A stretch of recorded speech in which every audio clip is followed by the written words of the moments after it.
represented and what it means to us today. The Constitution of Yes, Ethiopia.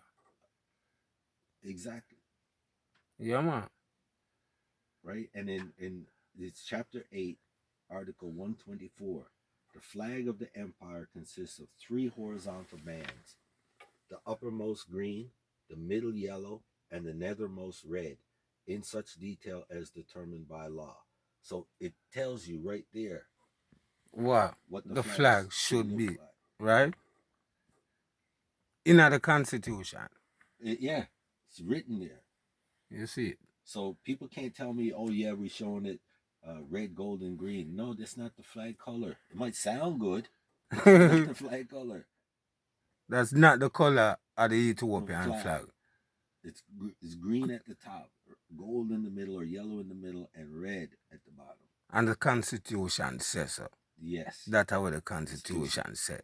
So that means people are go off of them own recordings. Yes. Now listen to this. My understanding how they said this was, if the flag during times of war, the flag is inverted. See, right? Yes, Rasta. So if the flag is inverted, it means you're at war. Right. So some people, as Rasta people, may claim that we are at war, and if they have that understanding, I would agree with them. If they were flying it for that reason, if we're at war, and we are truly at war, true. But if they don't understand that we're truly at war, but are flying it because they have their own interpretation of what they think the flag should be, then they're doing it wrong. But the understanding should be how the flag is normally flown and what the true colors of the flag are. Right. But we're going to get there. That's why I always point people to the documentation. Don't listen to what I say. Listen to what is written in the words of the Ethiopian Constitution. Listen to the utterances of His Imperial Majesty himself. They're written. So you can go read them and understand them for your own self. You don't have to make anybody interpret it for you. See. So only thing you have to do are just get on the internet or whatever device you have will bring up information as a Rasta. Yes. And go research it. But you got to go to the credible site. So if you go to the Church of Haile Selassie first, you will get the right information. Right? It points you to the Constitution there as well. Right.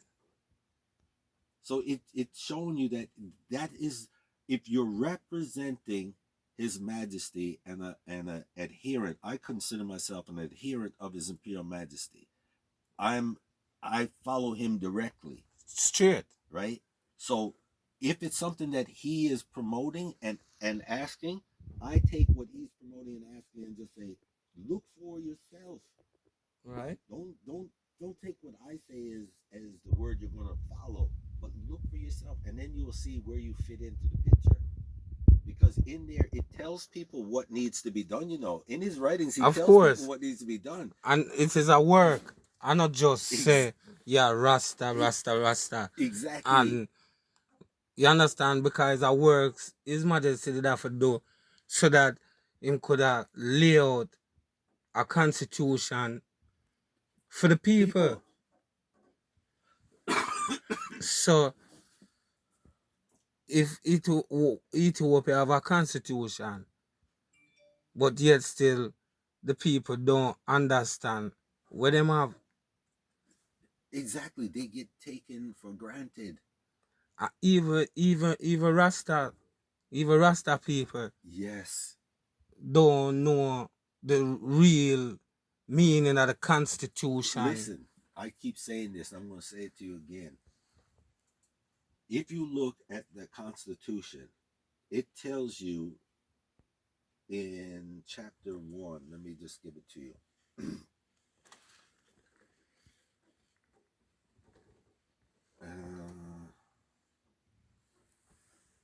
Chapter 1, let me give it to you.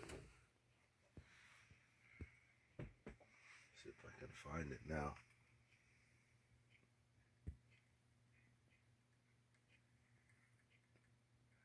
This is. I'm trying to find the part about the land. The Constitution of Ethiopia. Yeah, and it tells you about the land of Ethiopia, the land of the empire, right? Is automatically owned by the crown. Of course. So if we know that he was deposed illegally off the throne, Yeah. that any land that was part of the empire at that time still belongs Of to course. the empire. Of course. The same way that they gave those black people land back in California, Yeah. because it was rightfully theirs. Yeah. Then any It land land- that is part of that empire gets restored To- back to the empire, regardless of who think they bought it out. Whether it be the Chinese, the Japan, no Japan, matter. it don't matter. Belongs Back to to the crown. Ethiopia. Yes. Right to the crown. And that's written in the Constitution. Of course. That's why the restoration of the dynasty of Emperor Haile Selassie I is a must. You see it? Because once you restaurate, then you bring the Constitution Back in effect. in effect. And the Constitution is still in effect. It's just that Yes, it's not being recognized because we don't make them recognize it. The Eurocentric government Yes. make it is like it unrecognizable. You understand? Exactly. That are the cassage or the veil or the cloud, you understand, where them put over the minds of the people. So them think Eurocentric. Listen, the empire of Ethiopia comprises all the territories, including the islands and the territorial waters, under the sovereignty of the Ethiopian crown. Its sovereignty and territory are indivisible. Its territories and the sovereign rights therein are inalienable. There is no you can't say that it was removed from the crown. It's not. It's inseparable. Remove go away. Exactly. It's always there, and there it is always will be, because as somebody occupy that seat at all times. All Ethiopian subjects. From the beginning of Ethiopia dynasty till now, it was always somebody who occupied that seat. Yes. It's not a vehicle, and somewhere no vehicle. No. That's why we call it an interregnum. It is a separation of the time the power was illegally deposed until it gets restored is your interregnum period. That's what they call it. So we do not have a monarch that's sitting on the throne today because they deposed him and they've taken over the government. Right. When we restore the dynasty and put another heir to the throne on the throne, that interregnum period ends, and then the